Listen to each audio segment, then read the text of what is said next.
Warning, the podcast you're about to listen to may contain graphic descriptions of violent assaults, murder, and adult language. Listener discretion is advised. Welcome to the Murder Police Podcast, the overdose murder of Bobbie Jean Blacka miniseries, episode 3 of 4.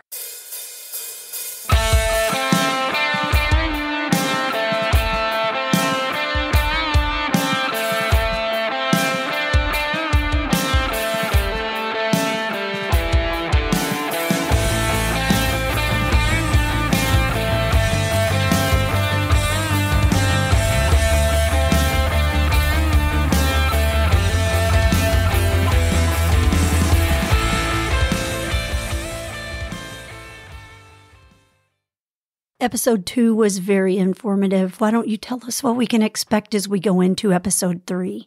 3 carries this case really easily. It picks up on the fact that some of the preliminary investigative efforts had taken place that Bobbie talked about in episode 2.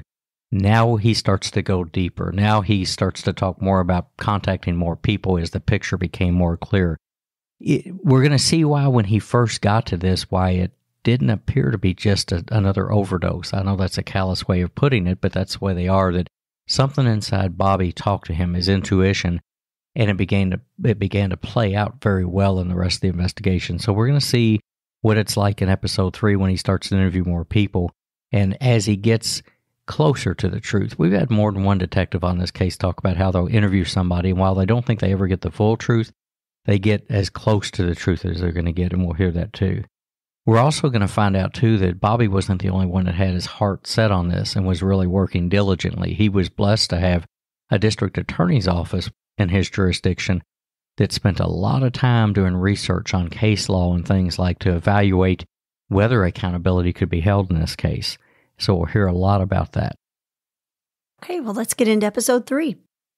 Later on in the day, Daisy actually contacts me. I don't have to reach out back to her. She contacts the police department and says, hey, Corporal McKone wanted to talk. I'm awake now. I'm good. I'd like to talk to him if he wants to come back up and do another interview. So I go back up there, and this is where the story really starts to change. I lock her into another interview. The details start to get different from what they were from the first interview. Ultimately, I ended up doing 4 interviews with Daisy. The 4th one that I did, she says, I've had enough of lying. I don't want to hide anymore, even if this means that I get in trouble and I go to jail. I cannot lie to you anymore. I'm going to tell you what happened.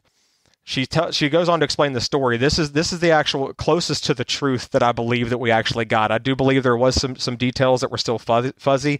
There was still some things that didn't add up and still some things that were untruthful. But I think her recollection of the 4th statement she gave me is finally as close to the truth as what we could get. She explains to me that the night before we found the victim's body in the apartment complex, John Davis picks up Melissa Stewart and Christina Nicole Pierce, and they drive to Cumberland, Maryland, which I explained before, West Virginia is 10 minutes away from Maryland, so this is probably a 30-minute drive to go to one of our larger cities in Maryland, and there's a lot of drug activity there because they go from that point to Maryland, they go to Baltimore and get the drugs and bring it back. He goes to Cumberland, Maryland, and picks up heroin at a Sheetz gas station. It's kind of like a Wawa or a Circle K. Up north, we have Sheetz's. So it's a Sheetz gas station, and they go there and pick up the drugs on the corner from a guy that John Davis knows to be a drug dealer. So, of course, I'm trying to get details about the car. I don't know if they have any paraphernalia in the car, if I can get a search warrant, if that's a good starting point. So I'm asking her a lot of questions about the car.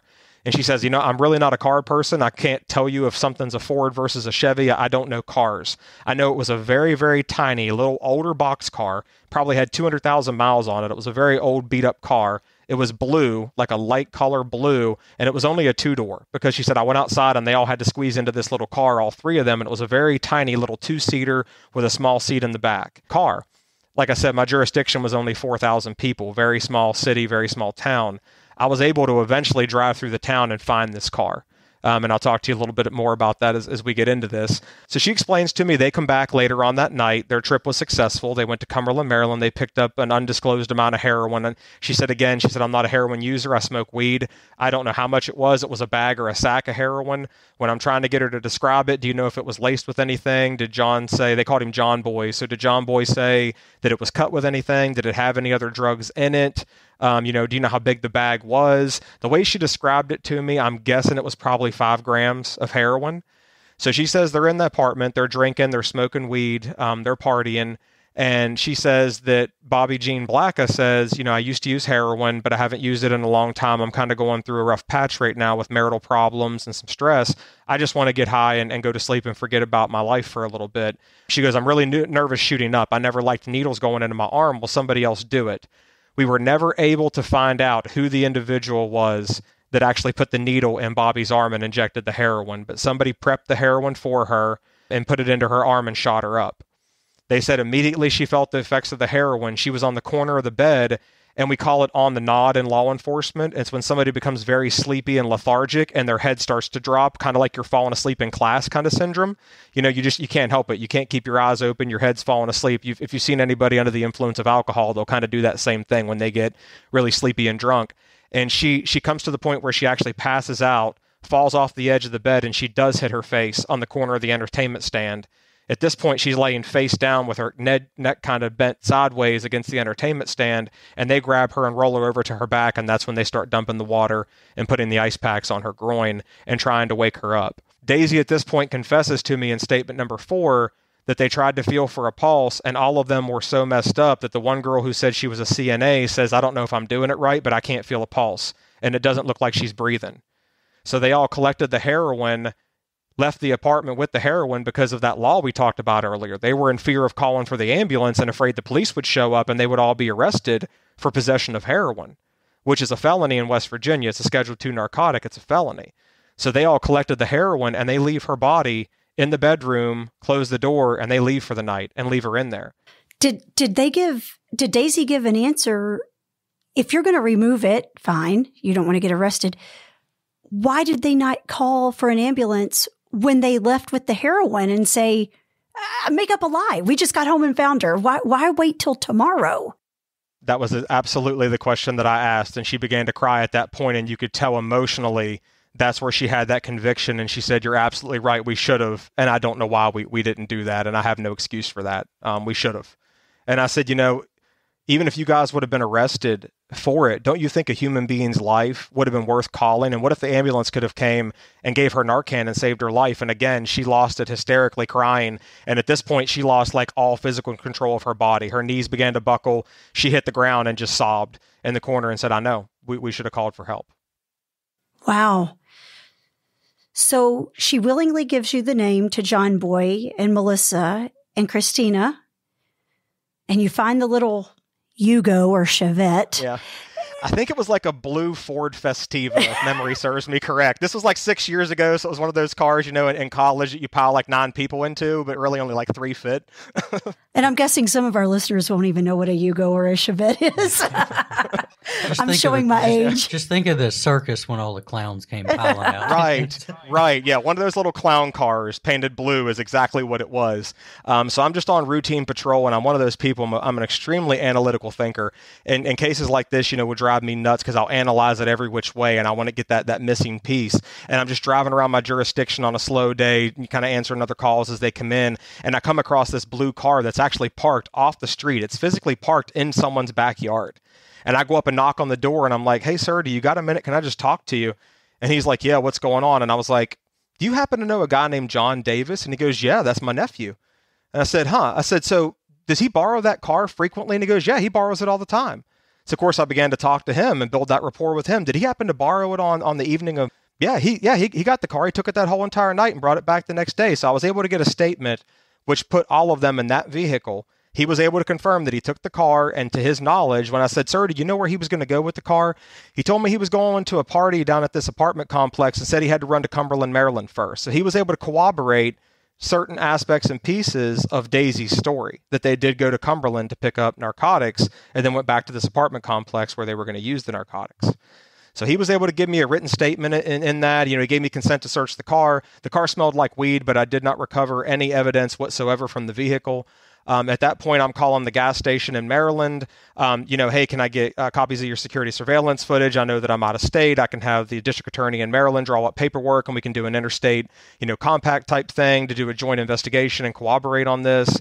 They were like, no problem. If you're a law enforcement officer, just drive down here and, present yourself in uniform. And once we know you're a cop, we own the video and the camera feed. We'll give it to you without a subpoena or without a search warrant. We'll sign a chain of custody paper and voluntarily provide that evidence to you. I get down there and take a look at the security surveillance footage that's located on the exterior of the building in the hopes of getting that blue car and maybe identify another suspect vehicle of who the person that delivered the drugs to John Boy was and where they had parked from where they explained it to me later on in the statement. They were outside of the view of the camera, so I did not get any security surveillance footage from the gas station that was able to line up with the evidence that I collected throughout the case.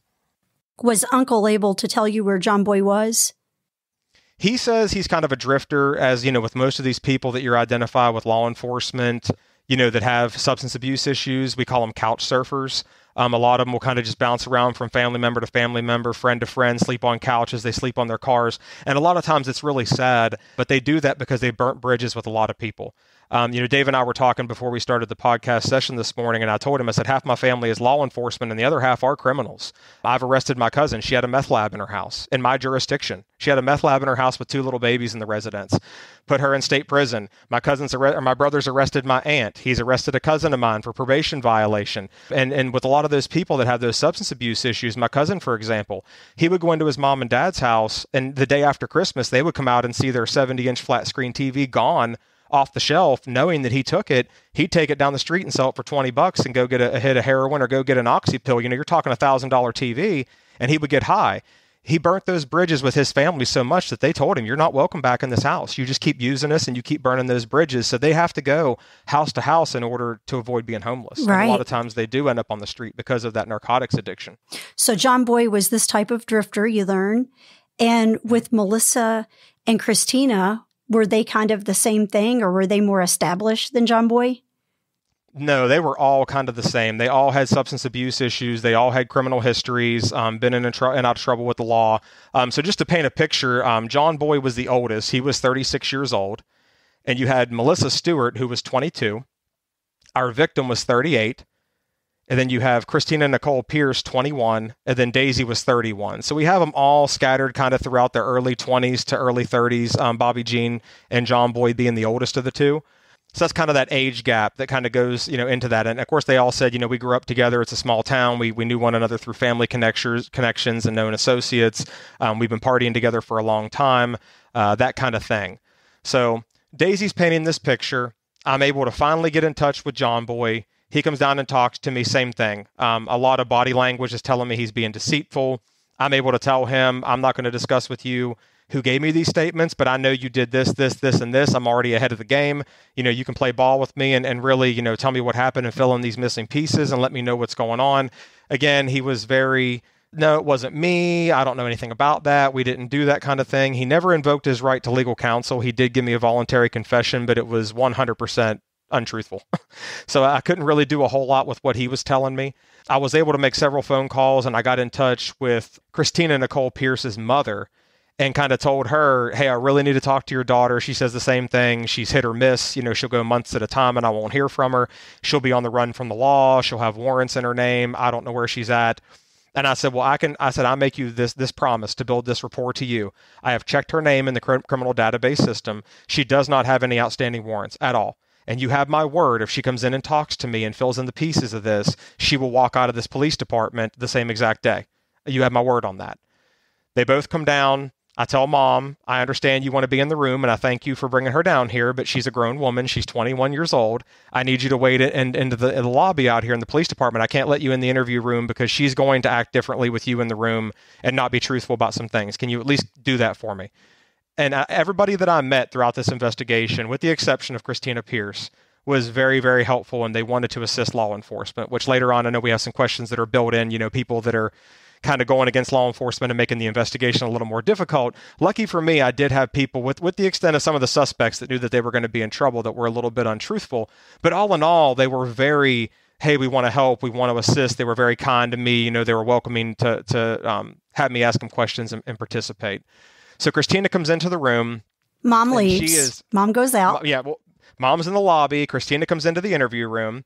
Again, I give her Miranda warnings. She waives her right to legal counsel. I'm going to give you a voluntary confession. She's more than happy to point the finger at everybody else. She's one of those, I was there, but I'm kind of guilty by association. It was John Boy, it was Melissa, it was Daisy, it was everybody else. It wasn't me. I had nothing to do with any of this. So she does tell me something interesting, though. She says that she was the one that collected the heroin needles, the hypodermic syringes, but she says it was to benefit other people because she didn't want somebody to come into that room and stub their toe on an open cap needle kind of thing. She was doing it to be kind and to be responsible and to be a good person. But I asked her, I said, so what happened to the needles and to the narcotics? And she said, well, the narcotics we finished using. She said the needles, we took them over and threw them in the Potomac River off of Water Street in my jurisdiction. That is a fishing hole where people in our community go to catch fish, and it's where kids in our community go to jump in the river and swim.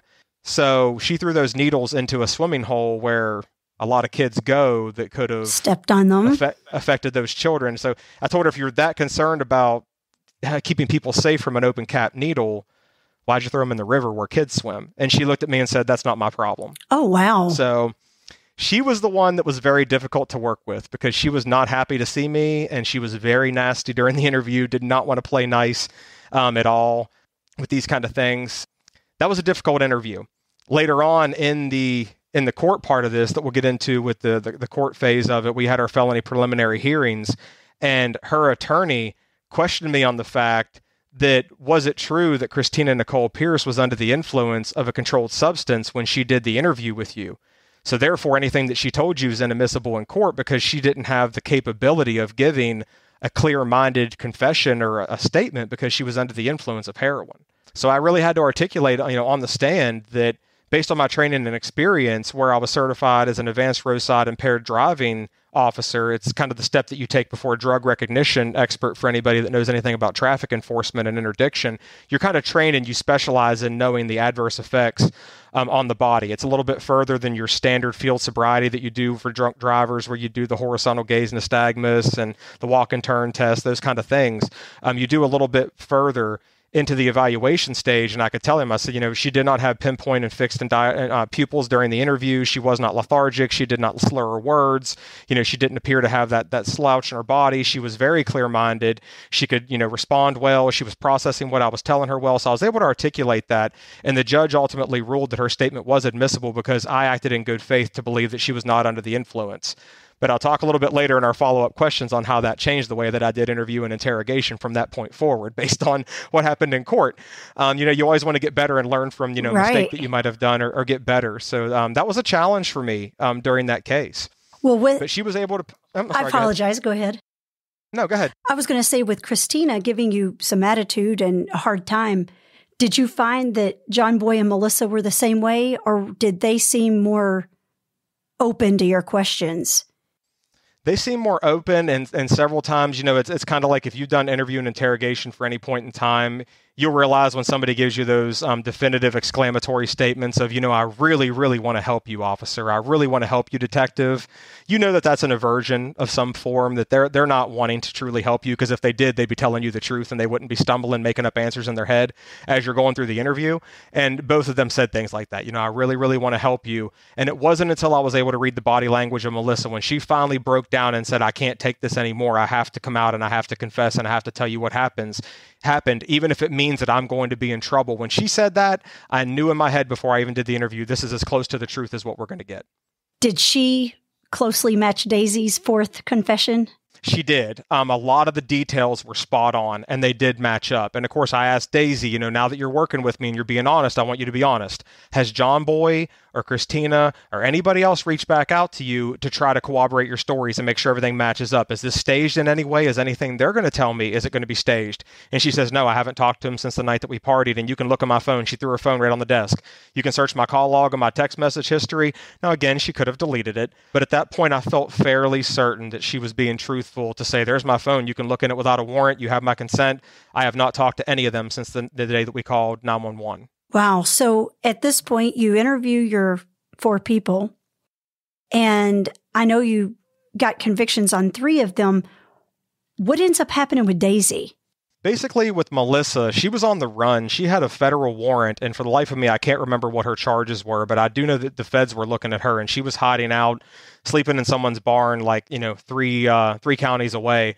And I was able to coordinate with the federal agency, and I can't even remember what agency it was. I do know that it was a federal warrant, and I think it might have been the sheriff's office in the county she was living that was able to get her into custody and then transfer custody over to the feds. They did a fugitive from justice warrant on her and transfer her to federal custody. So I never did get a chance to talk to Melissa Stewart. She never came forward. I did file formal charges on all of them. Once I was able to coordinate with the deputy that was in that county, I said, look, I know she's going to be transferred to federal custody, but I also have this warrant on her over here for murder that we need to deal with. So he was able to serve that warrant on her as well. We got it all taken care of to where everybody was formally charged. I was able to consult with our district attorney and said, I really want to do something more with this. I mean, obviously, they're concealing a human corpse within this apartment complex. They were transporting Schedule II narcotic into the state of West Virginia from Maryland. They had possession of a narcotic. We have distribution and delivery of a narcotic. We had a lot of charges that we were looking at doing. I said, but I feel like there has to be something more. I don't know if we can go the route of involuntary misdemeanor manslaughter or if we're going to take it a step further. So he starts to do some legal research, and he finds a case that's pre-existing on the West Virginia Supreme Court books that says you can charge somebody under this law for delivery of heroin that results in someone's death. He's looking over the case law and says, I got it. We have pre-existing precedents. We have pre-existing case law on this. Go ahead and charge him with murder 1, first degree murder. So I'm able to tack that on to all the charges. And when we talk about, the court proceedings part of it, they tried to tear me up in court on that. Why would you charge them with first degree murder? It's more of an involuntary manslaughter. You don't have a license to practice law. How are you able to decipher this case? It's already sitting on the Supreme Court books. And every time I had to just say, call the district attorney.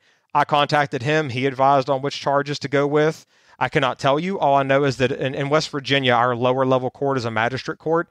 And magistrates are elected officials, so they don't even have a law degree. A lot of them have a high school diploma, and they're elected by the people. They're our lower court judge that handles a lot of misdemeanors, and they do felony preliminary hearings. And if you're swearing out a warrant as a law enforcement officer, they're who assigns the warrant. So they don't have a legal background. When I got my warrants through the magistrate, they had to call the district attorney and say, this is a murder charge. Can I do this? And the district attorney would tell them, yes, on my authority, you can find probable cause in that charge, and he can charge him for that. I advised him to let that be one of his charges. So that was a huge hurdle that we had to keep jumping over, was for them to have me explain to them how under the color of the law I had a right to charge with murder 1, and all I had to say was call the district attorney. I was advised by him that was an applicable charge. There was really good research on their part to find that standing case, because I know in Kentucky that it's very difficult, and that's hard for surviving victims' families to understand.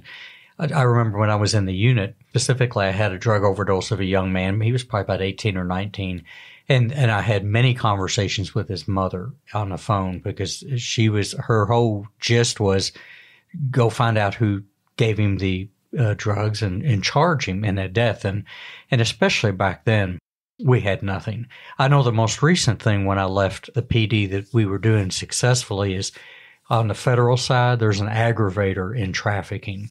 And it's not so much a murder charge, but for example, if you're found guilty of trafficking and it's proven and somebody has a serious injury or death, there's an aggravator on that trafficking charge. And we were seeing people get 60 to 80-year sentences, which ironically enough in Kentucky might mean more than if you shot somebody. So right. that we were having a lot of success. But they take, just like you're talking about here, it takes a lot of work, because it's like any death scene investigation gets treated the same, hopefully, right? Because we don't know, but there's no lesser burden of proof or anything just because drugs are involved or somebody might have voluntarily taken it. So good research on their part.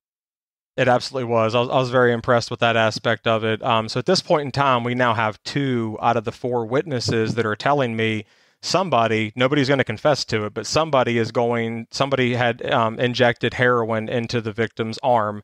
She falls forward, hits her head, she dies. All of us collect the paraphernalia, and we leave the apartment complex and leave her in this room to take her last breaths, and she passes away and dies in this bedroom. All 3 were present, or all 4 rather, were present when this happened.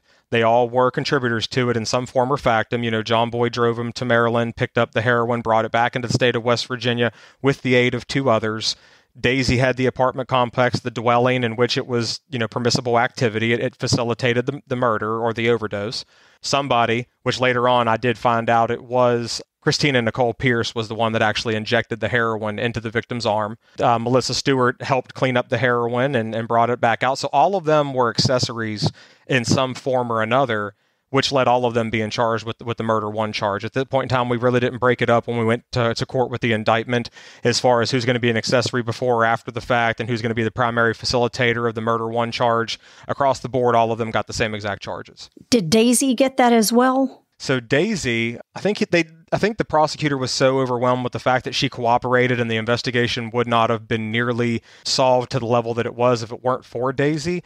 So Daisy actually ended up being charged with principal in the first degree to murder, which is more or less like an accessory charge, principal in the first degree to delivery of a controlled substance, and then felony conspiracy. So she did catch lesser offenses. They were all still felonies, but they were not as serious as a first-degree murder charge. And the actual, bringing the heroin into the state, they were more accessory charges. With you having to wear all these hats in your community, from homicide investigator to every other thing you had to do since you all were so limited on police officers, who was in charge of going to Bobbie Jean's family to bear the bad news? Was that you? That was also me. Why don't you tell our listeners, because I think a lot of people don't realize that has to go home with you and know that how that you walked away from that family and their world just turned upside down because of news you just delivered. And I think a lot of people don't realize how that must make you feel, having seen that, giving them this horrible news that they're never going to recover from. My two-part question is, how did that go with that family? And how do you as an officer recover from, how do you just walk away and go to your next call? That's hard. Those are very good questions. Unfortunately, with this scenario, it was something that I had a very hard time dealing with because their family lived about 45 minutes outside of my jurisdiction. And as I explained, being the only officer that's on duty, it kind of was one of those things in my jurisdiction where I kind of informed my chain of command I need to do a death notification. And they said, well, we got a whole lot of stuff going on. You're going to have to do it by phone. And that's not the way that I operate. I would rather do a death notice in person. I don't like doing them over the phone. But of course, you follow your orders, and made the phone call and had to tell her mother over the phone, have you talked to Bobbie lately? And she's like, no, but she's having some marital problems. She does have 2 kids. She went missing, which I think she's actually back on drugs again. She was clean for a while. And she gives me that whole entire backstory. Miss Black, I do have to inform you that we did find Bobbie's body. She is deceased. And of course, as soon as you know that as an officer, when you give a death notification, you know that you're instantly going to be silent because you're just going to be handed an onslaught of, just horrible emotions. And you just wait for your chance to try to console that individual to the best of your ability. And, after a long period of time on her on the phone with her crying and, just being grief stricken, I had to find that moment that, she finally got herself under control and said, can you tell me what happened? And I can't explain a lot. It's still an ongoing investigation. I can kind of just tell you that it is this, and, your suspicions were correct. She did, come back to heroin again. And, this is kind of what we're thinking. It's still too early to determine anything, but that's all I can really tell you. And just like Dave said, at that point, she's really, whoever gave it to him, I want him charged. I want him life in prison. I want him to put him under the jail and lock him up and throw away the key kind of thing. And I told her, I'm in the process of working on that. I have suspects identified. I'm doing my job. I'm going to get justice for your daughter one way or another. I give you my word on that. And of course, she wants to know, who are they? I want to know their names. I want to know who they are. But I can't disclose that. I understand, you're a vengeful mother, you're upset, but I can't give that information. So that's very, very hard, especially, if you're one of those law enforcement officers that you have a family, you are a parent. Like me, I had family members that struggled with substance abuse. So I could feel where she was at, not that I was directly in her shoes, but I could empathize enough with her that I knew where she was coming from, and I was heartbroken for her and for her family. And at the end of the day, humanizing police officers, when we underneath that uniform, we're flesh and blood just like everybody else too. So you take that home and you hear this mother on the phone that's telling you, my daughter was always a good kid. She was always a straight A student. She was never in trouble. And then one day she got into heroin. And ultimately she tells me that, the only thing she had ever done was marijuana. And there's a lot of statistics out there and a lot of clinical studies that say that marijuana is a gateway drug. Other people say that it's not.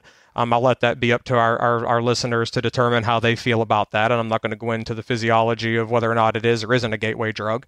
But she says, that's all she ever used was marijuana. And then out of the blue, one day, she's addicted to pills and she's shooting heroin into her arms. And we never saw that coming, from our little girl that never got into trouble, straight A student, to being a heroin addict. And then you go home and you hug your kids twice as hard thinking, that's my kid. My kid's honor roll. My kid's a straight A student. He's a great kid. Is he going to hit 25 and get on a wrong path? And I'm going to be getting this call on him saying that he's dead in somebody's apartment complex one day. It's very hard to deal with that trauma of being a law enforcement officer and seeing what you see daily, knowing you have to go home, process it, deal with it, wake up the next morning, and the first thing you might get is a serious domestic assault or a 3-car vehicle accident where someone's dead, with the crash. It's very hard to process that, and law enforcement officers do not receive enough credit for having to process that emotion very quickly. That's why a lot of them do bottle it up and they tuck it down inside, and then later on it comes out through repressed trauma and it's substance abuse, or they have problems with their marriage and officer-related suicide, and they make mistakes on the job, and because they're just emotionally charged. All those things happen because of suppressed trauma, ultimately. Yeah, I don't think people really think behind the scenes of that. And, aside of the writing the tickets and arresting people for DUI, I don't think people realize that part of the job that the officer has to do. And like you said, you go to bed, think about it, you wake up thinking about it, and then maybe you go out and there's a wreck and there's an infant that was killed in the car wreck, and you got to go tell the mom that the babysitter was driving him and you don't have a baby anymore. And all that stuff just adds up and builds. And I certainly, empathize and can't imagine having to do that. And I don't know that a lot of people realize that is part of your all's job, not just wearing the badge and going home and it all just falls apart when you get home and it's a whole different life. It's not like that. But, and then again with Bobbie Jean, you have her mother's grief. And now the mother has to tell the husband, who's probably trying to work out the marriage, maybe not, but then who's going to tell the 2 children? Right. And that just spirals out of control. And, with these people, when they get addicted to these drugs and they may not have those intentions of thinking, well, it's just once with heroin, I'm not going to be addicted.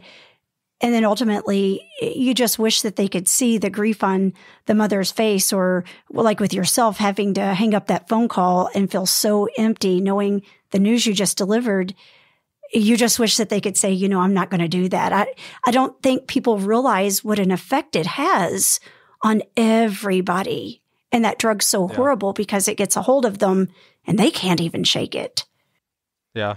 And see, I was one of those officers. I took, my oath, I took my patch and my badge very, very seriously, to the utmost integrity that I could possibly produce, even on my worst day where, an officer has his problems that he's dealing with at home. And, we have bad days like everybody else too, but I always made it a point not to do anything that would ever tarnish or stain my badge or my patch or my integrity. And, I was one of those people that obviously I got into law enforcement to help my community. When I became an officer, I made $11.05 an hour. I obviously did not do it for the money. I did it because I loved my community. I cared about my community. I wanted to help people. So it really did break my heart to not be able to be at her residence and catch her and hug her when I had to deliver the death notification. It was very hard for me to have to come to terms with doing that over the telephone. Did you ever, after that, were you able to tell her that you were able to make these arrests on her daughter's behalf? Hey, there's more to the story, so go download the next episode like the true crime fan that you are. The Murder Police podcast is hosted by Wendy and David Lyons and was created to honor the lives of crime victims so their names are never forgotten. It is produced, recorded, and edited by David Lyons. The Murder Police podcast can be found on your favorite Apple or Android podcast platform, as well as at murderpolicepodcast.com, which is our website, and it has show notes for imagery and audio and video files related to the cases you're going to hear. We are also on Facebook, Instagram, Pinterest, LinkedIn, and YouTube, which has closed caption available for those that are hearing impaired. If you've enjoyed this podcast, please subscribe for more and give us a 5-star review on Apple Podcast or wherever you download your podcast from. Subscribe to the Murder Police podcast and set your player to automatically download new episodes so you get the new ones as soon as they drop. And please tell your friends. Lock it down, Judy.